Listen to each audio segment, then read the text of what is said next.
beneath my feet. The earth is ready. I know it's time for heaven's rain. It's gonna rain, yeah, yeah. 'Cause it's living water we desire to flood our hearts with holy fire. Rain down all around the world, we're singing. Rain down, can you hear the earth is singing? Rain down, my heart is dry but still I'm singing. Rain down, raining down back to the start. My heart is heavy, feels like it's time to dream again. Well, I see the clouds, and yes, I'm ready to dance upon this barren land. Hope in my hands. Yep, yep. 'Cause it's living water we desire to flood our hearts with holy fire. Rain down all around the world, we're singing. Rain down, can you hear the earth is singing? Rain down, my heart is dry but still I'm singing. Rain down, oh, do not shut. Do not shut. Do not shut. Do not shut the heavens. Oh, but open up our hearts. But open up. Open up. Open up our hearts. Rain down all around the world, we're singing. Rain down. Give me strength. Give me strength to cross this water. Keep my heart upon your altar. Rain down.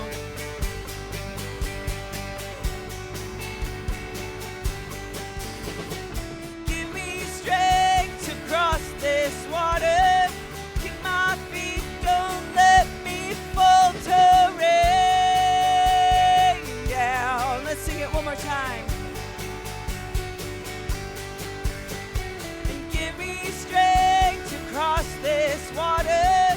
Keep my heart upon your altar. Rain down. Yeah, and give me strength to cross this water.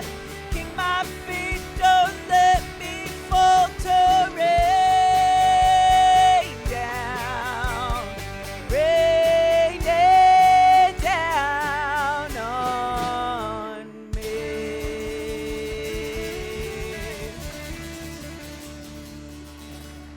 Very nice.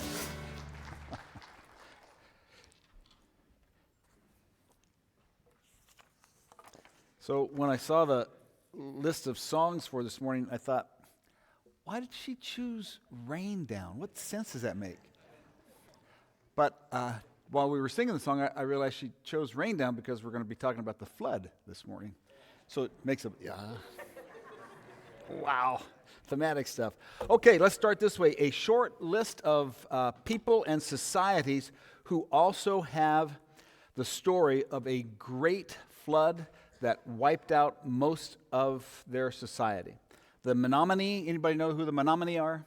They're an ancient tribe here in what we call the United States now, approximately in the area of Oklahoma. The Aztecs, the Incas, the Mayans, the German people, the Celtics, the Irish, the Greek, New Zealanders, Australians, Polynesians, Indonesians, Indians from India, Chinese, the Akkadians, the Babylonians, and the Syrians all have the story that we'll be looking at in our scripture today, the story of a massive cataclysmic flood that killed most of the people. All of the stories from ancient history, including ours, share some common elements. They obviously share the story of a huge flood that wiped almost everybody out, and they interpret the flood universally as being the work of either, in our case, God, or in every other case, the gods. Some see it as a kind of cleansing that was needed. That's our story also. And everyone sees it as divine retribution or payment for wickedness or evil. And that, of course, is our story too. So you'll know in studying about why in the world would the flood pop up in every continent and in so many people. I just read you a short list, right? It goes on and on and on. Scientists admit that there must have been either a singular catastrophic flood worldwide or a series of floods in different places at different times. And so one of the things they do is they look in the archaeological record in the digs to see evidence for that. And there's clear evidence. A massive worldwide flood absolutely happened. They also argue, because scientists like theologians love to fight, they argue about what would have caused it. The two main arguments are either a huge comet, that would have been the largest comet that would ever have hit Earth, hit one of the oceans, and the oceans being all connected, the sea levels rose and wiped out basically the majority of human beings, because then as now, the vast majority of human beings live very close to the seashore. The second speculation is that it might go so far back in history that what's recorded all around the world is the end of a giant ice age, and as the ice that covered most of the earth melted, the sea levels rose catastrophically and therefore wiped them out. The good news here is you can decide whichever one of those theories makes you happy. Shall we vote? Comet people? Anybody think it's a comet? Oh, okay, mostly ice agers. Ice age people? Really? No. You wish I wasn't talking about this and I just get to the God part of it, people? Yeah, I promise we'll get there. It's just interesting to know. I don't know why it affects me as a practicing Christian this way, but it makes me glad to know that outside of the realm of Christianity and theological discussion, etc., right, other people say, yeah, this thing absolutely happened. It somehow cements some of the doubts that creep in about our Old Testament stories and about the veracity of our story. We have recorded the same story that really every society, especially societies that could write, have recorded, and all of them that still exist still have the story of the Great Flood as being a cataclysmic change in who they were. The other things that are common in the flood stories are there is always either a God in some societies or an individual in ours and others who is different than all of the rest, and so is chosen by the gods or by God to be the survivor. And interestingly enough, they are always given fair notice. So you know that in our story, Noah is told to build the ark, and God's pretty clear, right? Bad stuff's going to happen. Well, that turns out to be a universal truth. So on that level, what the story tells us about the collective sense of human beings about that great catastrophe back in the midst of time, they had a sense that it was the judgment of higher beings or the singular God on all of humanity, but that there was one person, one unique individual and their family who in some way gave hope to the higher powers, so much so that instead of wiping us all out, that person was saved to regenerate and to start all over again. And we'll pick that point back up, but it's really important, not just historically or theologically. It's important, I think, in our life of faith to really grasp. That ends up, I think, being the main thrust of the story, that in our case, Noah was, let's say, so devoted to God or so notable to God that God couldn't stand to end him too. And so he was set aside. He was differentiated from everyone else. And God then visited the flood on, except for Noah, who was a good man, who was a righteous man in God's eyes, and who God loved so much that he chose to start things over again. Now, I've just described to you Jewish theology. Let me put it in different words. The story is about a chosen one amongst the many. One individual, imperfect as the day is long, but still either so righteous or so faithful or so precious to God, whatever word you want to use, that God set him aside, just as God sets the chosen people aside historically, and all the rest of the world goes as it will, but that chosen person is saved to start things over again. That is basic Jewish philosophy and theology, and Christian theology also, that the chosen people knew the one God as opposed to the many gods of other nations. And as imperfect as they are in the playing out of their history, they are the chosen people, the beloved of God, and from them will come the new beginning. So the story of the flood is etiological in that it's a story that no one witnessed and recorded in that historical fashion. But it's a story that goes way beyond how cute it is to think of all the animals marching up the ark and the kind of pictures we have in our mind. It's a story that very intelligently and subtly proclaims the truth of Judaism, the understanding that Jewish people had of themselves in a situation historically where they had to be careful how they talked about such things.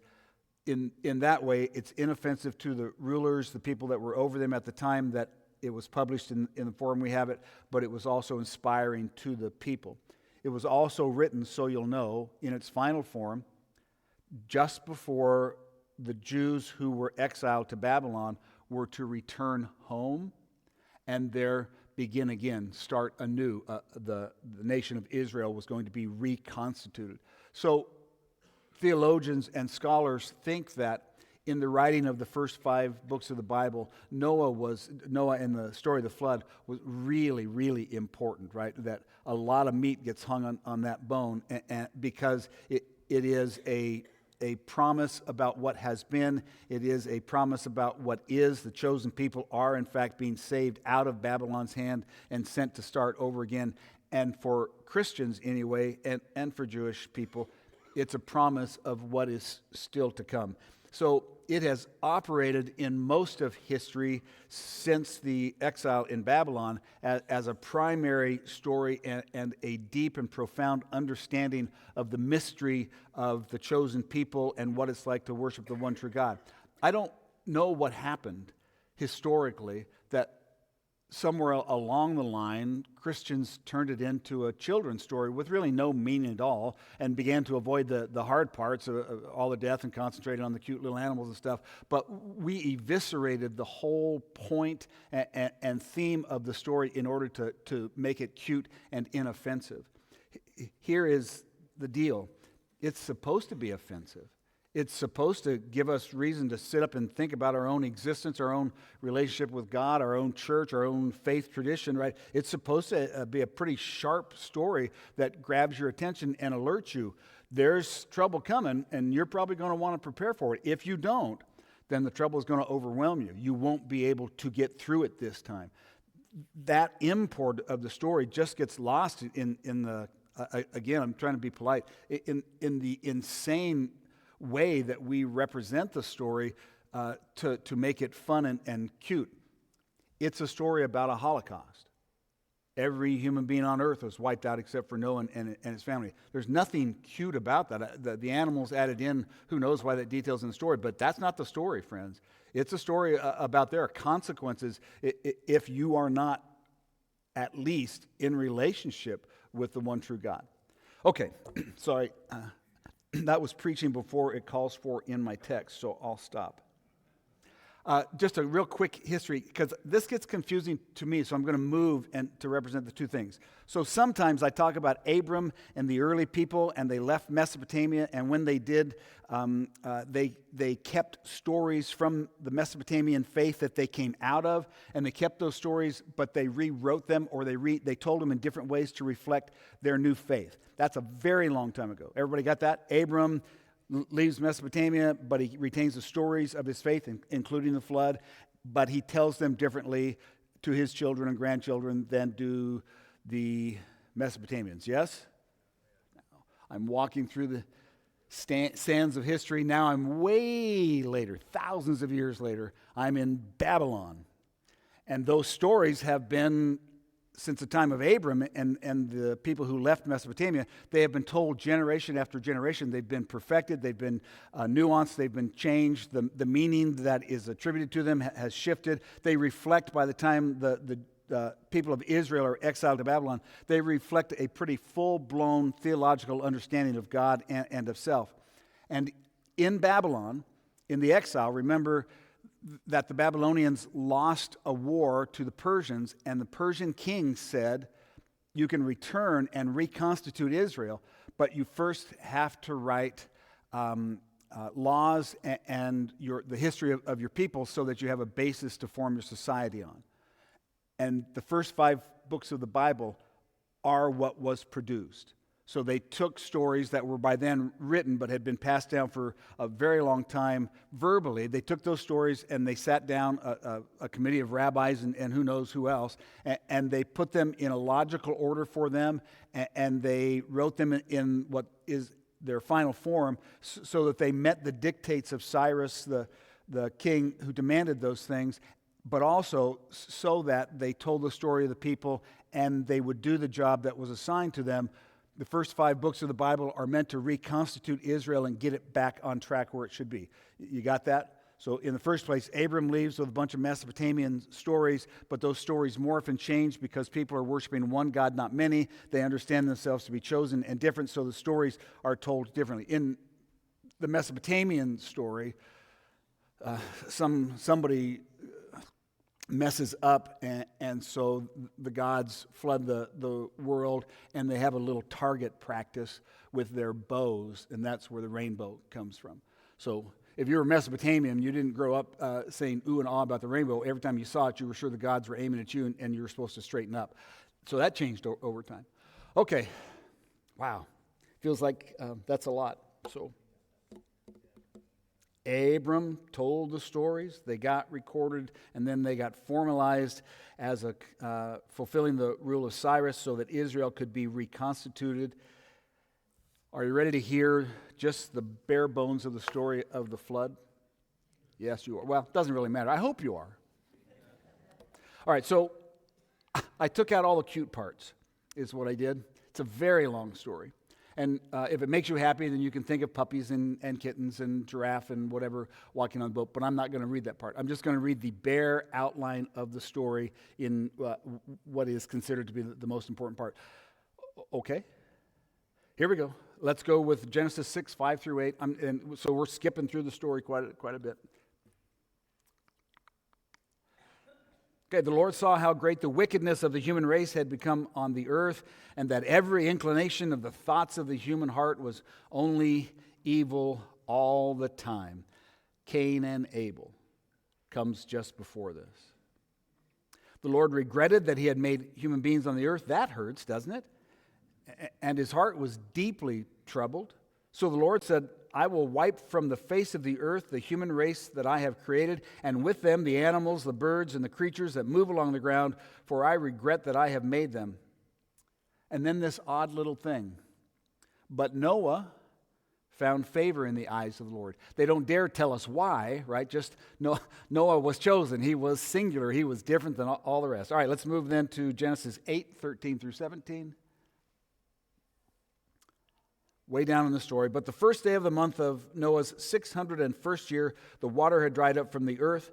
Noah then removed the covering from the ark and saw that the surface of the ground was dry. By the 27th day of the second month, the earth was completely dry. Then God said to Noah, "Come out of the ark, you and your wife and your sons and their wives. Bring out every kind of living creature that is with you, the birds, the animals, and all the creatures that move along the ground, so they can multiply on earth and be fruitful and increase in number on it." So we have a new Genesis for the human race. All right, let's skip then to the next one, which is Genesis 9:8 through 17. I told you we're going to really skip through the story. All right, then God said to Noah and to his sons with him, "I now establish my covenant with you and with your descendants after you, and with every living creature that was with you." So God is making a covenant with the new creation, with the chosen one, Noah, and the family, the birds, the livestock, the wild animals, all those that came out of the ark with you, every living creature on earth. I establish my covenant with you. Never again will all life be destroyed by waters of a flood. Never again will there be a flood to destroy the earth. And God said, "This is the sign of the covenant I am making between me and you and every living creature with you, a covenant for all generations to come. I have set my rainbow in the clouds, and it will be the sign of covenant between me and the earth." You can hear how that sets up differently than my bow is cocked and ready to kill you if you mess up again. "Whenever I bring clouds over the earth and the rainbow appears in the clouds, I will remember my covenant between me and you and all living creatures of every kind. Never again will the waters become a flood to destroy all life. Whenever the rainbow appears in the clouds, I will see it and remember the everlasting covenant between God and all living creatures of every kind on earth." It's kind of fun to catch that. The rainbow isn't for us. It's not there for us at all. It's for God. In case he's paying close attention to how we actually are, he clearly says, right, every time I see the rainbow that I said in the clouds, right, then I'll remember. I said I wouldn't wipe them out again. Sorry, I'm going to take all your childhood ideas about the...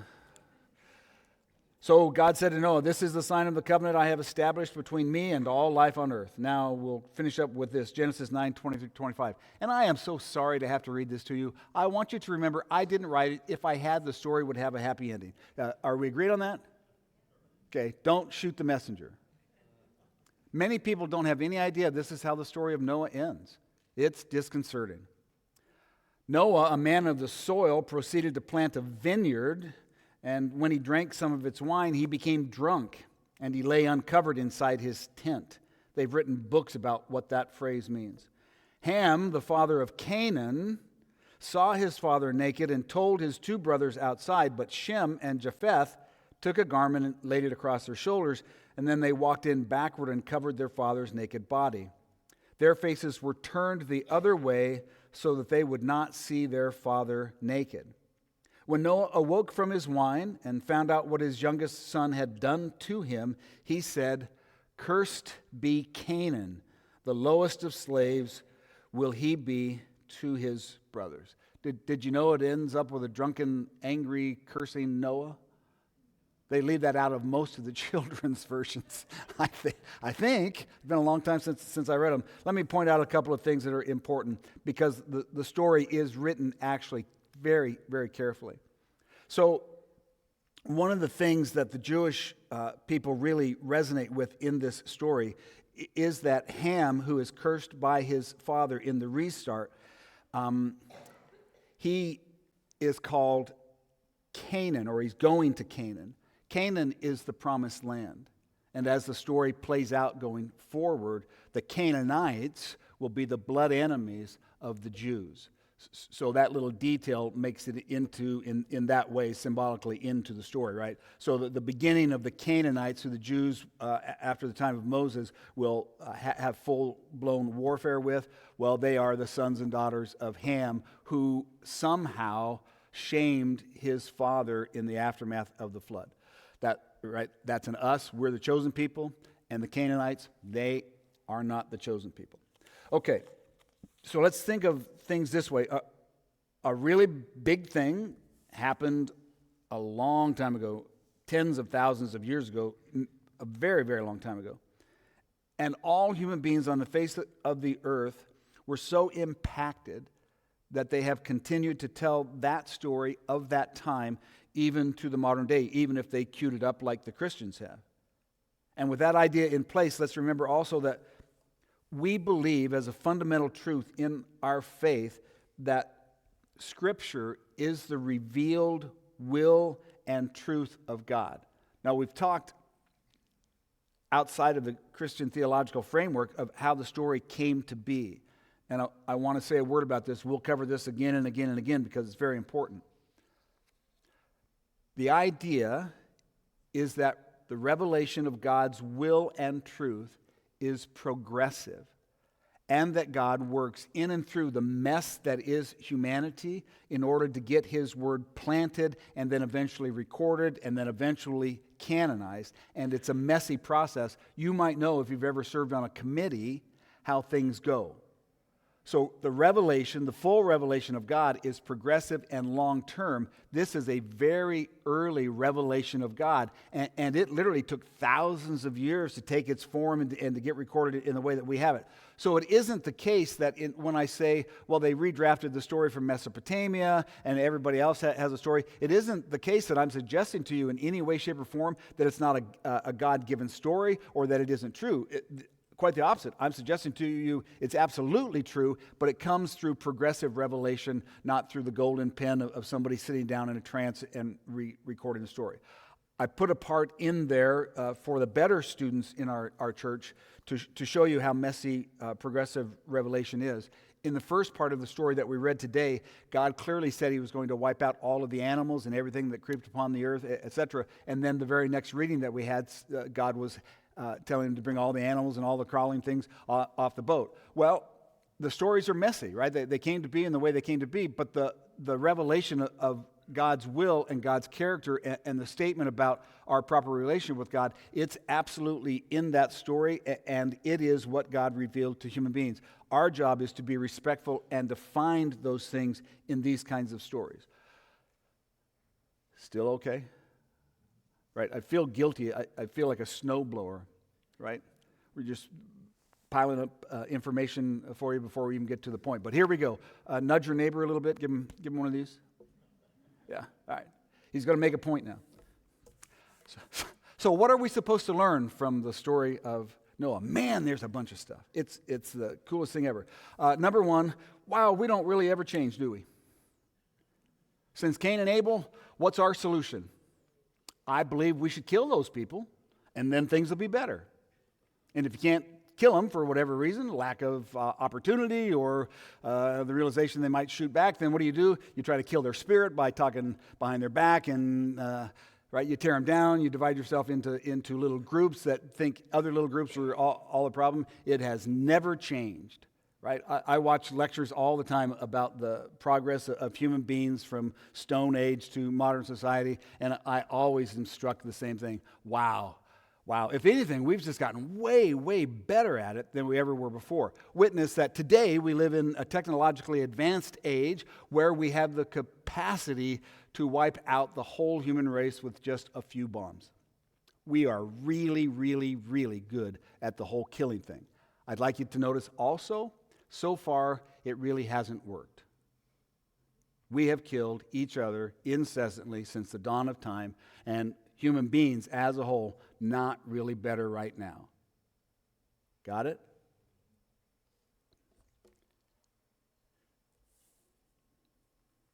From the time of Abram to the present day, it has been the case that the chosen people in the Judeo-Christian tradition, that's us, have always fundamentally believed that, like Noah, there is something about us that is different than others. The main difference that we find in Scripture is that we believe there is one God, and that one God wants a relationship with all of us and with each of us. And other religions believe there are a ton of gods who could care less about us because we're not very important. In our tradition, the whole of the story is driven by a singular insight that differentiates us from every other known religion. In Mesopotamia, in Babylon, in Syria, wherever you want to talk about, they had many gods, and their idea of human beings were human beings are just almost the clay tools that the gods use to do their stuff and have their fun. All alone in history, we stand and say, that is not true. Our experience is there is only one God. And as we have literally experienced being in the presence of that God, we've come to understand that the exact opposite is the truth. We're not the playthings of God with no import. We were the reason for creation. We are literally the heart of God expressed in human form. Radically different. Very, very, very different idea about our worth, about God's desires and wants, and about how to properly relate with God and others. I can't underline that enough because we just get so used to be fed in the same stuff in the church that we forget how distinct and unique our understanding of self and God is. When you read that God said, I can't stand it, I'm going to wipe them all out, but Noah was a righteous man, you're reading a statement from the most ancient of days that our forebears in the faith found to be the most important thing. We are the righteous ones. We are the ones that God has called aside. We are the ones that God has bestowed special favors on. We are the ones who have stayed in relationship to God, and therefore we're different. We ask Christians to do what about their faith? Share it is supposed to be the answer. Let's try that again. We ask Christians to do what about their faith? Yeah. Right. And the good news starts with, right, we started with, well, you can go to heaven instead of going to hell, but that's a really poor way to present the gospel. The good news starts with this idea, right, that God has made a way for everyone to become part of the chosen people and to live under His grace and in love with Him. That's very distinct. It just doesn't happen in other religions. Even modern religions that are polytheist. Go and look them up and find out what they believe. They do not believe in the sanctity of human life. They do not believe that human beings are precious to the single God. They believe the other theory, which is humans are just so much trash that God takes out on occasion and gets rid of. Okay, so in the story of Noah, we also have the image of Noah, and he is singular amongst all the rest of the people chosen for God's favor. And that theme becomes the theme that we're most familiar with in the Old Testament. Here's how it goes. We began to know when Noah was saved from the flood that one of the characteristics of God is that God does His work through unique individuals.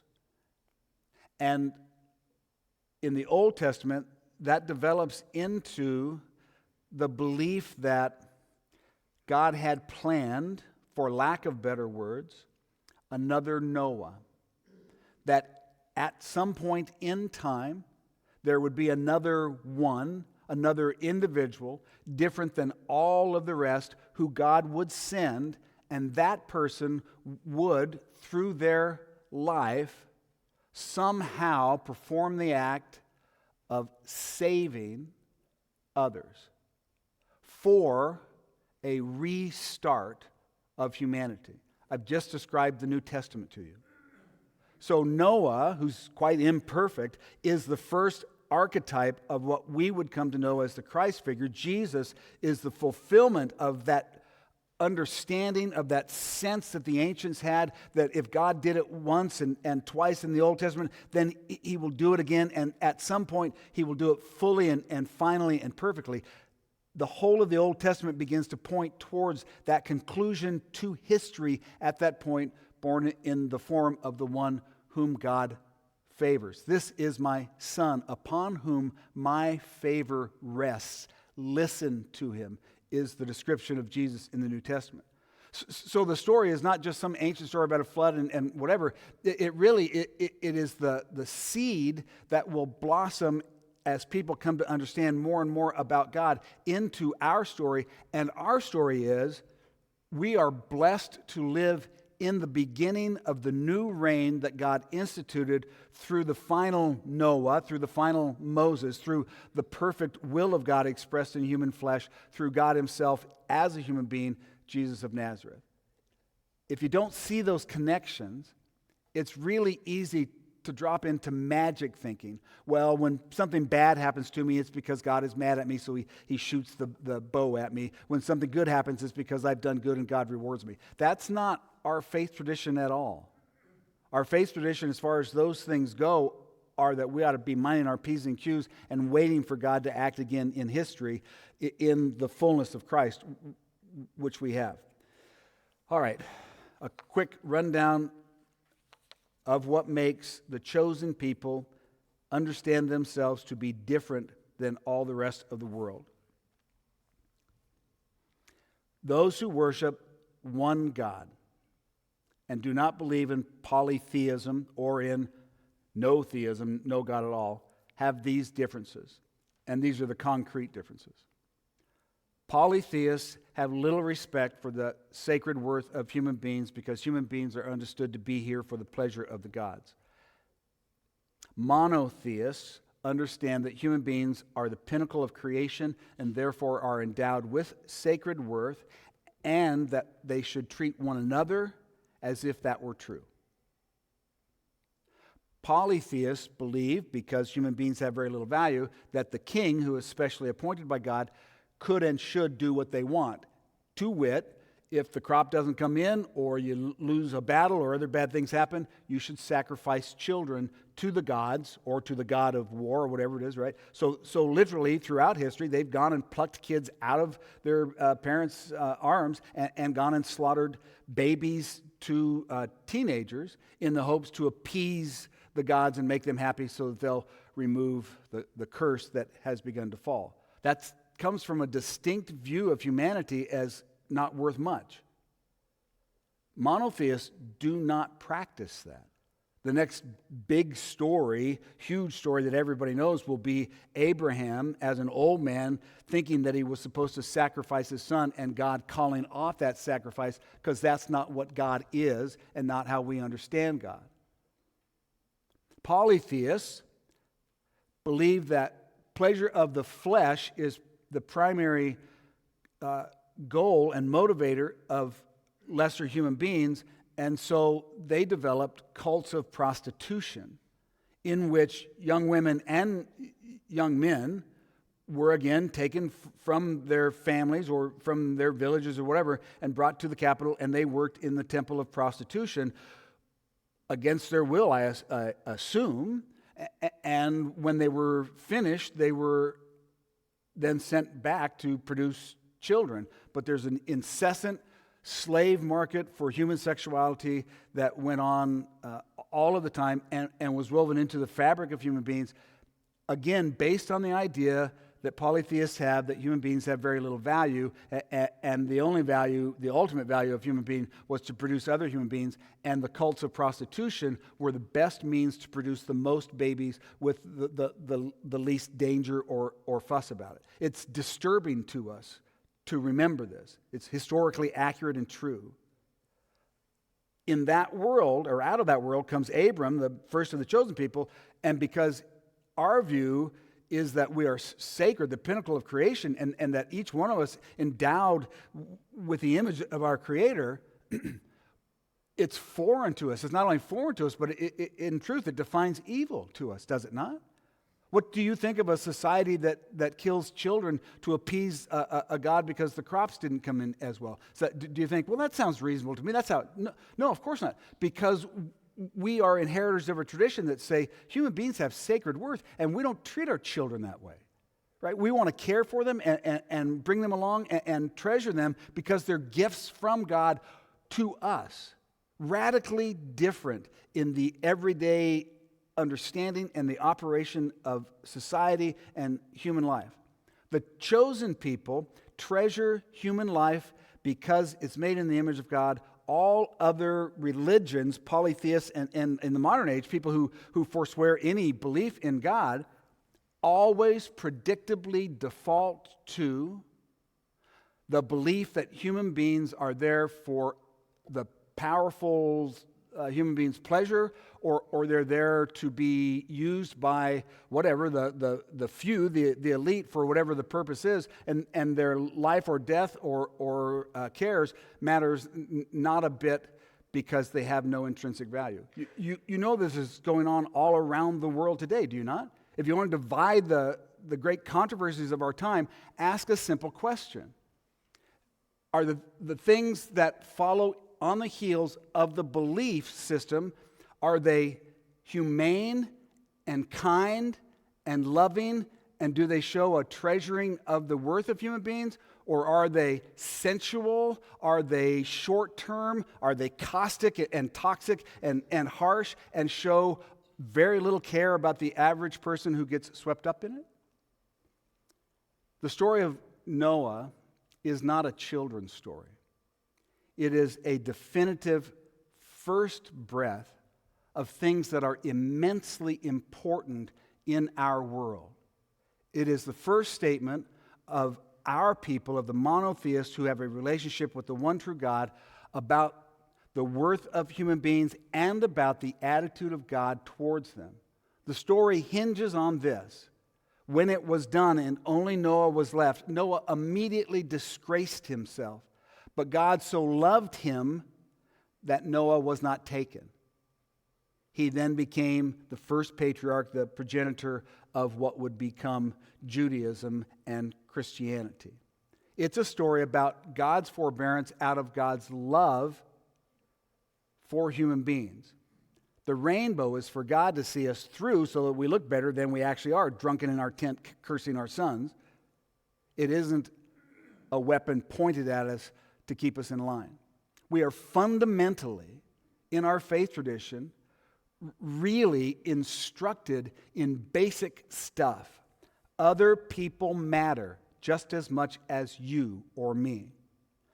Everyone has sacred worth and should be treated that way. There is one God, and He has absolutely, through history, told us what He desires. That you should learn to love one another as you love yourself. Those are distinctive one-offs in all of human history. We're the only ones. Because we live in the United States in the modern day, we tend to think that our opinion as Christians has held sway forever. It's just not true. We're still a vast minority in the world.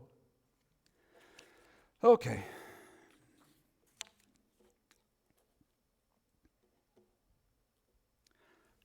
For the record, I should say this because it's a Wyoming truth.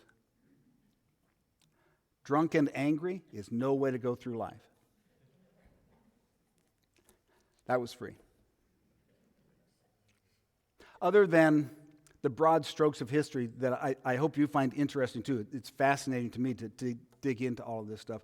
What is the point of the story of Noah and the ark?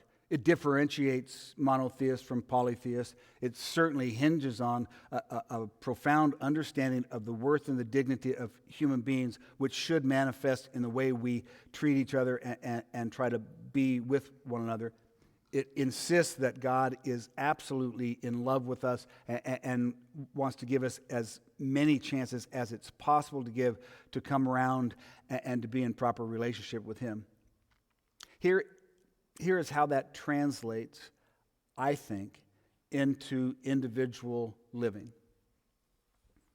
If you are currently in your faith talking to God only to ask for stuff, heal this person, help this person get their promotion, help me, right? Make home before the tire goes completely flat, whatever it is. If that makes up the bulk of your relationship with God, it isn't wrong, but it's feeble.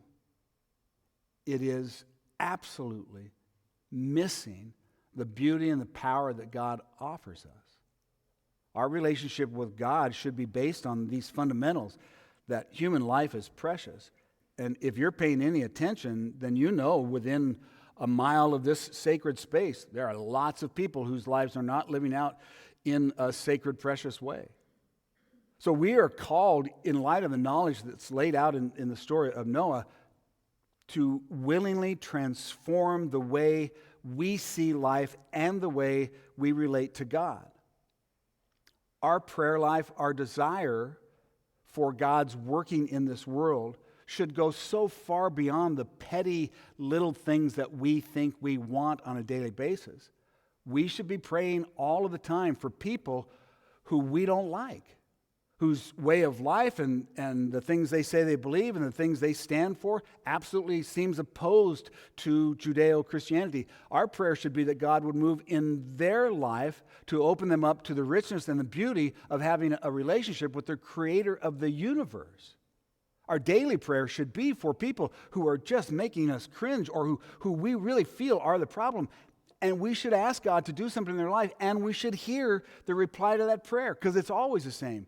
Great, I'm glad you asked about that. I'll send you to be my grace in their life, because it's grace, not theory, that sets the human heart free.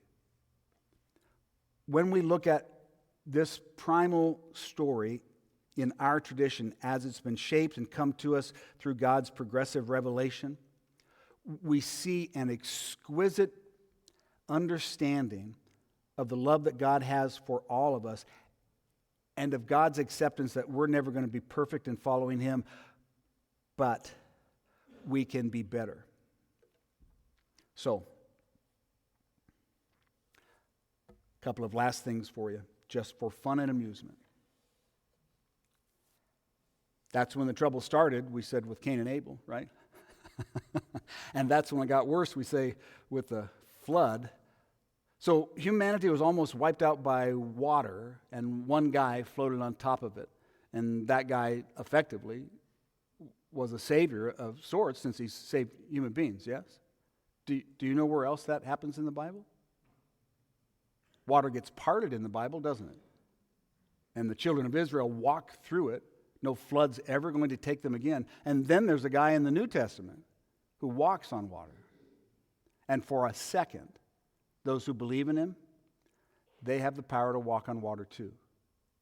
It's all throughout the Bible, this idea of power over water.